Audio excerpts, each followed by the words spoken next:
नमस्कार। आप सभी का बहुत बहुत स्वागत है हमारे इस खास कार्यक्रम में। आपके साथ मैं हूं गौरव श्रीवास्तव। अनुसूचित जातियां, सामाजिक सुरक्षा योजनाएं। जी हां, आज का विषय हमारा यही है। विषय इसलिए भी बहुत महत्वपूर्ण है क्योंकि हमने देखा है कि जो अनुसूचित जातियां हैं उनके साथ जिस तरह की स्थितियां थी, अब उनसे पार पाने के बाद बहुत कुछ बड़े बदलाव की ओर इशारा करता हुआ नजर आ रहा है।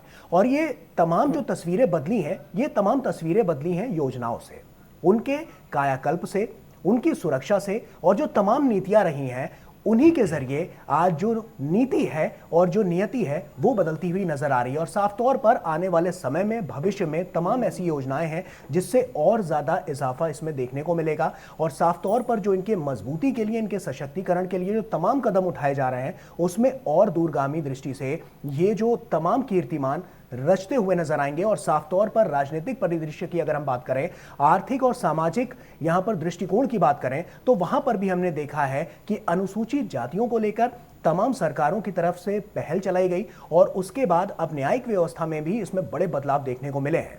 क्या है ये बड़े बदलाव और किस तरह से उनके आर्थिक और जो सामाजिक सशक्तिकरण की बात जो हम कर रहे हैं उसमें कैसे एक दूरगामी परिणाम इसमें निकलते हुए सामने आ रहे हैं, इस पर आज हम चर्चा भी करेंगे। बहुत ही खास मेहमान हमारे साथ हमारे स्टूडियो में जुड़ चुके हैं। आइए सबसे पहले उनसे परिचय करा देते हैं। हमारे साथ इस वक्त प्रोफेसर नुजहत परवीन खान जी जुड़ी हुई हैं। मैम बहुत स्वागत आपका, जो कि professor and farmer dean faculty of law Jamia Millia Islamia university से हैं। मैम बहुत स्वागत। और उसी के साथ डॉक्टर राजकुमार फलवारिया जी हमारे साथ हैं, जो कि associate professor department of political science Delhi university and chairman centre for social development यानी कि सीएसडी से हैं। सर बहुत स्वागत आपका। शुरुआत मैम मैं आपसे ही करना चाहूंगा। जिस तरह से हम देख रहे हैं कि सशक्तिकरण की बात हो, मजबूती की बात हो, और इसके अलावा जो बड़े बदलावों की हम बात कर रहे हैं, हम उनकी बात करें, अनुसूचित जातियां जो साफ तौर पर हम देख रहे हैं बड़े बदलावों की तरफ इशारा तो कर ही रहा है, लेकिन हम कानूनी अगर प्रक्रियाओं की बात करें और इसके अलावा बात करें तो क्या क्या अमूलचूल जो परिवर्तन है, सबसे पहले तो आपसे ये समझना चाहेंगे क्या उनके जीवन में बड़े बदलाव लेकर आए हैं। तो सबसे पहले तो समझ आता है ये योजनाएं दे के हम उन्हें ऊपर लाना चाहते हैं, हम उन्हें बराबर बनाना चाहते हैं, हम उनको भी मेन स्ट्रीम में लाना चाहते हैं।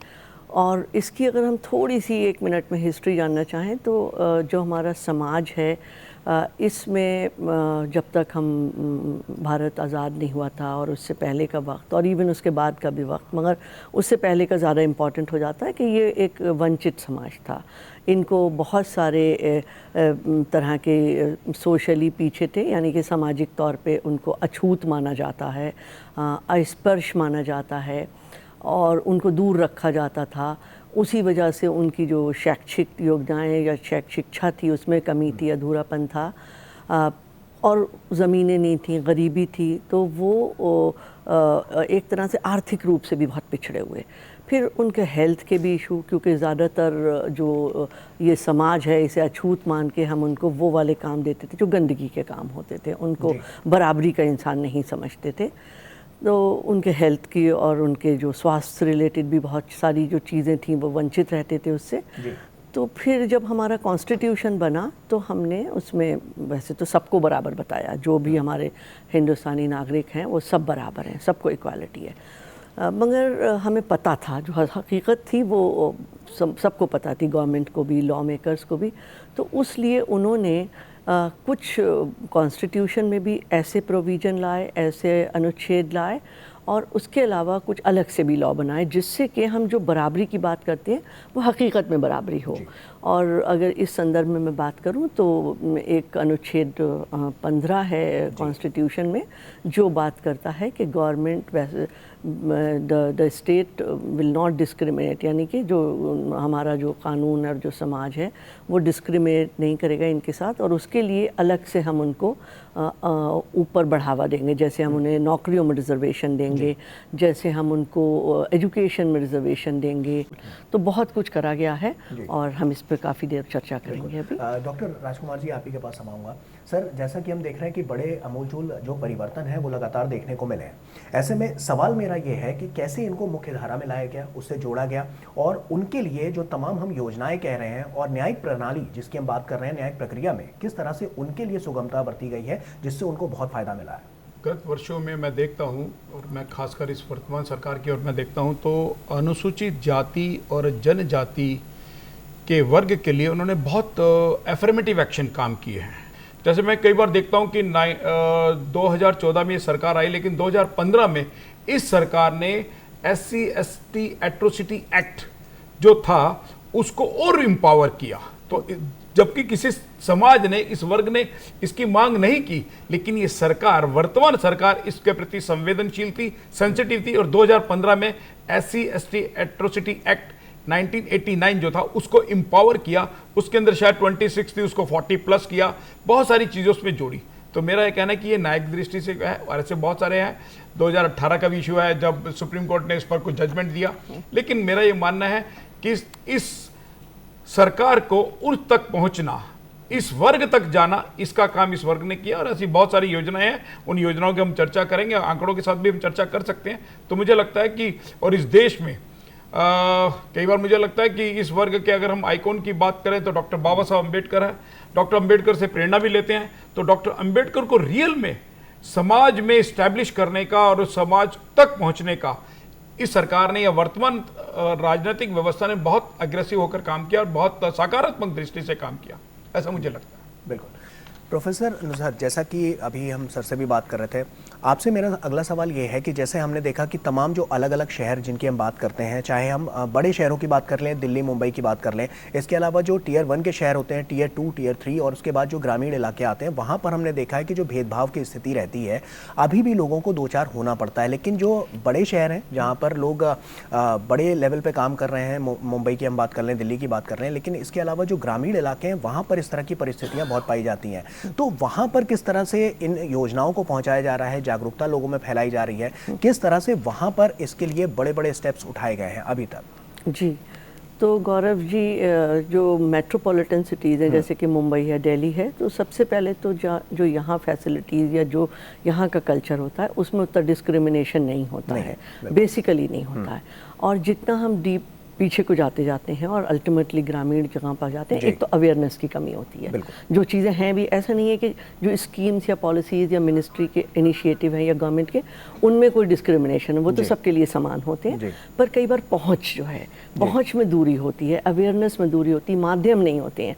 तो आज हम अगर ये माध्यम देख रहे हैं जो टेली कम्युनिकेशन का माध्यम है, जिस माध्यम से आज सब लोग देख सकते हैं, तो मुझे लगता है, और दूसरी चीज़ कई बार इम्प्लीमेंटेशन भी हो जाती है कि जो स्कीम्स रखी गई, जो चीज़ें बनाई गई। अब जैसे कि अगर इसमें एग्जांपल देखें, जो हमारी ministry of social justice and empowerment है, यानी कि सामाजिक जो हमारा मंत्रालय है, सामाजिक न्याय मंत्रालय और सशक्तिकरण, जो बहुत सारी जो स्कीम्स बनाते हैं, जो इंटरेस्ट देखते हैं शेड्यूल कास्ट का, तो वो मंत्रालय के अलावा उन्होंने और भी बहुत सारे पैरेलल डिपार्टमेंट बनाए हुए हैं। जैसे कि एक बना रखा है शेड्यूल कास्ट डेवलपमेंट ब्यूरो, जो बहुत ज़्यादा काम करता है, और वो ब्यूरो काम करता है तो उसका इफेक्ट दिल्ली जैसी जगह में ज़्यादा जल्दी दिखाई दे जाता है, जो कि दूसरी जगहों पे इतनी आसानी से नहीं पहुंच पाता है। और अभी प्रोफेसर राजकुमार जैसा कि बता रहे थे कि प्रेजेंट गवर्नमेंट ने बहुत सारे एफर्ट करें। फॉर एग्जांपल जो लॉज हैं, इवन अगर हम बात करते हैं कोई सा भी लॉ, तो लॉ तो सबके लिए होती है, पर उस लॉ को जनरली, लॉ को या सिमिलरली स्कीम को जो पहुंच होती है, वो जो लोगों में या तो एजुकेशन हो, लिटरेसी हो, या जो लोग किसी भी और माध्यम से उसको पहुंच सकते हैं, अपने माध्यम से गरीब इंसान की पहुंच लॉ को नहीं हो पाती है, लॉ को यूज़ करने की भी नहीं हो पाती। तो जो आपका सवाल है उसके हिसाब से वैसी भी सारी स्कीम जो आती हैं, उसकी पहुंच इन लोगों तक इसलिए नहीं हो पाती है क्योंकि ये नहीं समझ पाते कि किसको जाके ये मांगे, कौन देने आएगा।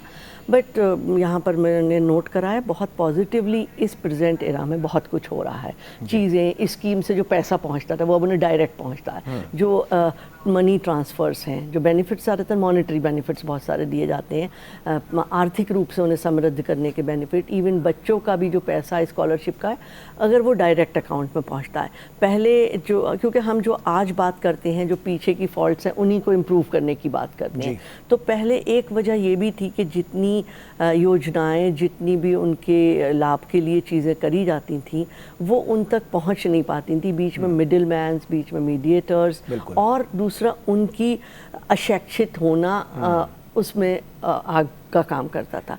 अभी बहुत अच्छा ये हो गया है, हर चीज़ की पहुंच बहुत डायरेक्ट हो गई है। तो और जो आज का रिजल्ट है वो मैं समझती हूँ वो कुछ दिन बाद दिखेगा। और कहीं ना कहीं लगता है कि सरकार ने भी इस चीज़ को जाना समझा और उसके बाद ही एक्शन लिया है। बिल्कुल, और ये चीज़ें अभी हमें शायद 1-2 साल में आपको दिखेगा इफेक्टिवली, एंड अभी थोड़ा दिखने लगा है। वो सब कहते हैं कि हमें जो बेनिफिट आपने बनाए हैं वो मिल रहे हैं। हमारे बच्चों को समय पे पैसा मिल जाता है ताकि वो अपनी किताबें खरीद सकें, या हम बहुत सारी जैसे स्कॉलरशिप स्कीम्स हैं। पहले क्या होता था कि वो स्कॉलरशिप लेते लेते ही बच्चे का साल निकल जाएगा, या फिर उसके लिए इतनी भाग दौड़, इतनी जोखिम उठाना पड़ेगी कि कुछ लोग तो हार के ही बैठ जाते थे। तो अभी बहुत चीज़ें स्मूथ होती जा रही हैं, and I appreciate all that. निश्चित तौर पर, क्योंकि सामाजिक तौर पर जिस तरह से उनको आर्थिक और सामाजिक रूप से सशक्त करने की जो कवायद है वो तेज गति से जा रही है, और सरकार तमाम ऐसे स्टेप्स, तमाम ऐसे कदम उठा रही है जिनसे उनके जीवन को बहुत ज़्यादा सुगम बनाया जा रहा है। और यही तो है बदलाव की प्रणाली, जो साफ तौर पर न्यायिक व्यवस्था को और ज़्यादा दुरुस्त भी करती है,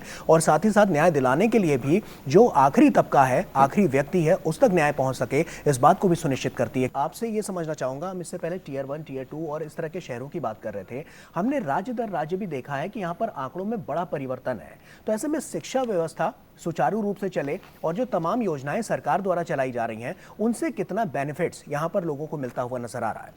अभी आपने चर्चा की शहरों की, मुझे लगता है कि अनुसूचित जाति वर्ग के अध्ययन के लिए, उसके चिंतन के लिए आपको गांव की तरफ जाना होगा। और मैं कहता भी हूं कि भारत एक गांव का देश है, 60 लाख गांव का देश है, और इन्हीं गांव में बहुत बड़ी संख्या में इस देश का अनुसूचित जाति वर्ग रहता है। अगर इनके पिछले 10 सालों की बात करें, पिछले कुछ वर्षों की बात करें, तो यहाँ का अपलिफ्टमेंट की अगर बात करेंगे तो मुझे लगता है उसके कई सेगमेंट है। उनका सोशल अपलिफ्टमेंट कैसे हुआ, सामाजिक सशक्तिकरण कैसे हुआ, उनका आर्थिक सशक्तिकरण कैसे हुआ, उनका शैक्षिक सशक्तिकरण कैसे हुआ, उनका राजनीतिक सशक्तिकरण कैसे हुआ।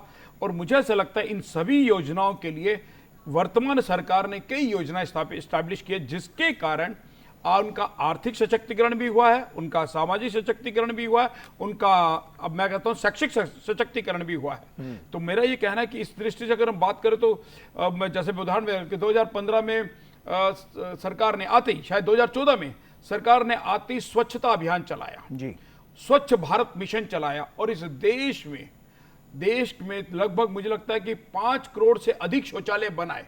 ये शौचालय स्वच्छ भारत मिशन के तहत चलाए।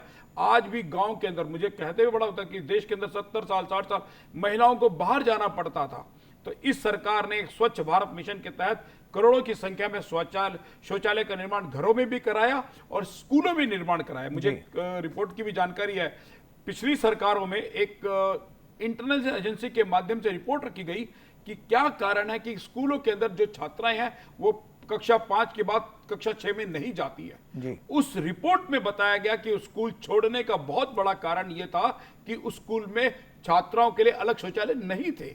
लेकिन इस वर्तमान सरकार ने उस रिपोर्ट को तो पढ़ा ही होगा, लेकिन इस रिपोर्ट को उन्होंने प्रत्यक्ष अनुभव भी किया। देश के प्रधानमंत्री ने कहा कि मैं देखता हूं कि महिलाएं सुबह सुबह सूरज उगने से पूर्व महिलाएं जाती थी। ये मुझे लगता है कि ये सोचना ही, और इस देश के प्रधानमंत्री ने लाल किले से भी कहा कि शौचालय इस देश की अस्मिता का विषय है, सम्मान का विषय, एक विषय चला है। इसके अलावा अगर मैं बात करूंगा तो बहुत सारी योजनाएं, चाहे वो मुद्रा योजना की बात करें, जनधन योजना की बात करें, ये आर्थिक सशक्तिकरण का विषय है। जनधन योजना के अंदर उन्होंने 0 अकाउंट पर इस देश में, मैं कहता हूं कि 51 करोड़ लोगों का जनधन अकाउंट के माध्यम से खाते खुले, और उसमें बहुत बड़ी संख्या अनुसूचित जाति वर्ग की है। माना 140 करोड़ की आबादी में लगभग 51 करोड़ के तो खाते पिछले वर्षों में खुले। ऐसे बहुत सारे विषय हैं, चाहे अटल पेंशन योजना हो, चाहे जन सुरक्षा योजना हो, चाहे उज्ज्वला योजना हो, ये सारी की सारी योजना, बहुत लंबी फहरिस्त है, उसमें मैं चर्चा कर सकता हूँ, आंकड़ों के साथ भी बता सकता हूँ। लेकिन ये सारी की सारी योजनाएं जो पहले केवल मैं बात करते थे, हमारे सामुदायिक विकास योजनाएं भी चलती थी पुरानी सरकारों में, वो योजनाएं केवल राज्यों के राजधानी तक सीमित थी, लेकिन इन सरकार के माध्यम से वो गांव तक पहुंची है, और उसके कारण टेक्नोलॉजी भी और सरकार के एफर्मेटिव एक्शन का बहुत बड़ी भूमिका रही है। बिल्कुल। प्रोफेसर नुसरत, हम अगर बीते 10 सालों की बात करें, कुछ आंकड़े तो आपने गिनाए ही, लेकिन साथ साथ अगर हम रेशियो की बात करें तो ये रेशियो कितना बड़ा एक अंतर लेकर आया है, और किस तरह से ये रेशियो साल दर साल और बढ़ता गया है, किस तरह से उनकी जो प्रगति है वो लगातार और ज़्यादा बढ़ती जा रही है? ओके, सो गौरव, हम अभी बात कर रहे थे, हमने जब से कॉन्स्टिट्यूशन आया तो बहुत जी। सारे अपलिफ्टमेंट्स दिए, जी। कुछ सारे लॉज भी हम लाए और स्कीम्स, मैं अभी कुछ स्कीम के नाम की भी बात करूंगी। जी। लेकिन सबसे बड़ा बदलाव शिक्षा में आया, शिक्षा में आया और एम्प्लॉयमेंट में आया, जो उनकी नौकरियों में। और जो ये बदलाव था शिक्षा में, जो बदलाव कह रहे हैं, सबसे पहले तो इनरोलमेंट ही होना चाहिए बच्चों का। तो जब हमारे पास free and compulsory education law भी आ गया था 2011 में, तो वो तो खैर सबके लिए, हर बच्चों के लिए, चाहे बट जनरली गरीब बच्चों के लिए, because free and compulsory education जब हम कहते हैं तो वो लोग जिनकी पहुंच नहीं थी, जिनकी रीच नहीं थी, और उसमें भी जो अल्टीमेटली रह जाते थे वो हमारे अनुसूचित जाति के लोग रह जाते थे।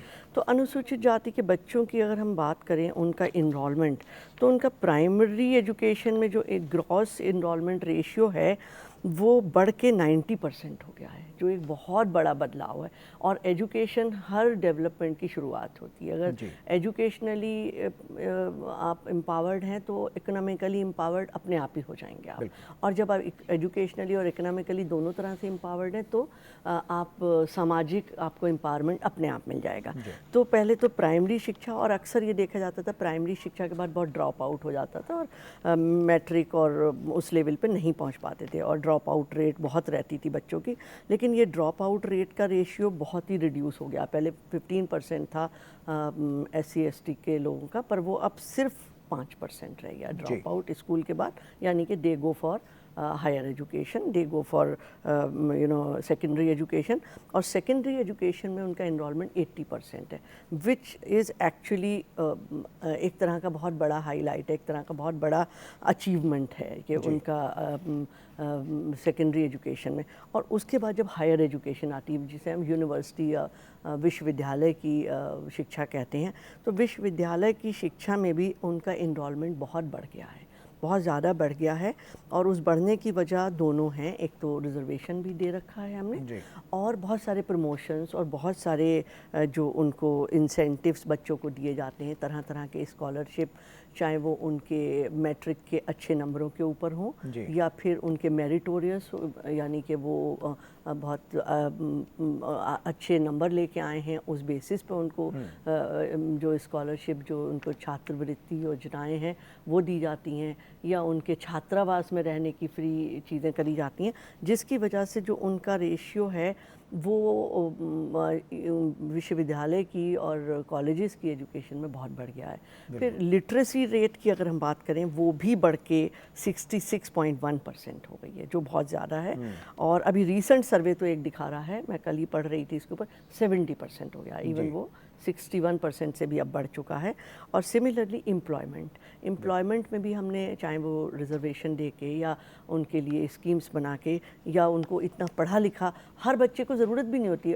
मैं खुद चूँकि एक प्रोफेसर हूँ, तो बच्चे आते हैं, वो ये माध्यम से अगर दाखिला लेते हैं, पर जब वो क्लासरूम में आते हैं, कई बच्चे उनमें से खुद ही बहुत ही बुद्धिजीवी और बहुत ही इंटेलिजेंट होते हैं, जो बाद में बस एक मौके की ज़रूरत होती है उन्हें, और वो मौका अगर उन्हें मिल जाता है तो फिर वो बहुत अच्छा करते हैं। और इसी तरह से गवर्नमेंट जॉब में अगर उनका देखा जाए तो रिजर्वेशन भी है, और इस वजह से वो एक काफ़ी जो एक बढ़ावा आया है, वो बहुत बड़ा बढ़ावा है। और वो बिल्कुल। अब डॉक्टर राजकुमार जी, आप ही का रुख कर रहा हूँ। न्याय प्रणाली में, क्योंकि हमने देखा है कि तमाम ऐसा जो तबका है जो बहुत पीछे है और उसको कई बार प्रताड़ना का भी सामना करना पड़ता है, तो न्यायिक व्यवस्था में, न्यायिक प्रक्रिया में उनके लिए किस तरह से इन व्यवस्था की गई है जिससे उनको सुगम, सुलभ और उनके हित में न्याय मिल सके? अनुसूचित जाति वर्ग के लिए ये सरकार न्यायिक दृष्टि से बड़ा सेंसिटिव है। जैसे मैंने कहा कि 2015 में SC/ST एट्रोसिटी एक्ट को एम्पावर किया गया। 2018 में एक किसी केस के तहत उच्चतम न्यायालय ने अनुसूचित जाति एट्रोसिटी एक्ट को कमजोर या उसमें कुछ परिवर्तन किया।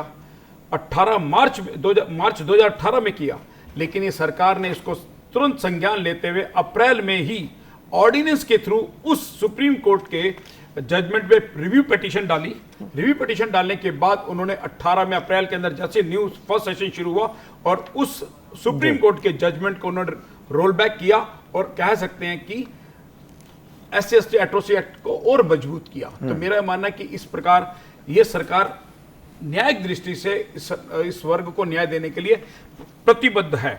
और उसके बाद मेरा ये मानना है कि इस प्रकार बहुत सारे केसेस शेड्यूल कास्ट जो आयोग है, अनुसूचित जाति आयोग है, उनके द्वारा एक पोर्टल को लॉन्च करना, उस आयोग के माध्यम से एक टोल फ्री नंबर को देना और डिस्ट्रिक्ट लेवल पर भी कमीशन की स्थापना करना देश के, क्योंकि सभी लोग दिल्ली में नहीं आ सकते हैं राष्ट्रीय अनुसूचित आयोग में, तो स्टेट लेवल पर भी इस प्रकार के आयोग की स्थापना करना, डिस्ट्रिक्ट लेवल पर भी इस प्रकार की स्थापना करना, तो मुझे लगता है न्यायिक दृष्टि से अनुसूचित जाति के प्रति सेंसिटिव है और मेरा ये मानना भी है। इसको अगर हम थोड़ा सा और ब्रॉडर पर्सपेक्टिव में देखेंगे तो मैं कई बार बोलता हूं, अभी जैसे मैंने कहा शिक्षा के क्षेत्र में दिल्ली और देश के कई हायर एजुकेशन के अंदर, चाहे वो वाइस चांसलर हो, डायरेक्टर्स हो, चाहे हेड ऑफ द इंस्टीट्यूशन हो, इसमें अनुसूचित जाति वर्ग के प्रोफेसर्स को हेड ऑफ द इंस्टीट्यूशन बनाया गया। मैं कई यूनिवर्सिटीज के कोई जानता हूं जो वाइस चांसलर बने हैं, स्टेट यूनिवर्सिटी के वाइस चांसलर बने हैं, सेंट्रल यूनिवर्सिटी के वाइस चांसलर बने हैं, डायरेक्टर्स बने हैं।